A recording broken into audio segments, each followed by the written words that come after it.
হেই বন্ধুরা, good morning and welcome to another mini blog.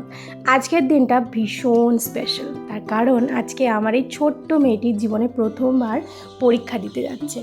তাই তাড়াতাড়ি সকালবেলা উঠে ওকে 1 ঘন্টা পড়ালাম, তারপর ব্রেকফাস্ট বানাতে চলে গেলাম। বানালাম পরোটা, তার সঙ্গে একটা তরকারি আর মুগের ডাল। এরপর তিতিরকে রেডি করে বেরিয়ে পড়লাম দুজনে।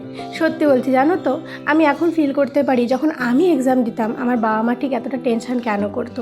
তিতিরের থেকেও অনেক বেশি এক্সাইটেড আর নার্ভাস আমি ছিলাম। ওকে স্কুলে পৌঁছে দিয়ে বাইরে অন্যান্য গার্জিয়ানদের সঙ্গে ওয়েট করছিলাম।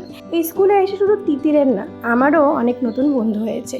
এই মুহূর্তটা না আমার ভীষণ ভালো লাগে, যখন এই যে স্কুলের ভেতরে ঢুকে 2 ঘন্টা পর আমার মেয়ের মুখটা দেখি, আহা কী যে শান্তি, এটা আমি কি করে যে ভাষায় প্রকাশ করি। ওর বাবাও এসেছিল ওকে নিয়ে যেতে। এরপর বাড়িতে ফিরলাম। আজকে হালকা পাতলার মধ্যে একটু স্পেশাল মেনু হয়েছে, কারণ আজকে আমার জন্মদিন ছিল।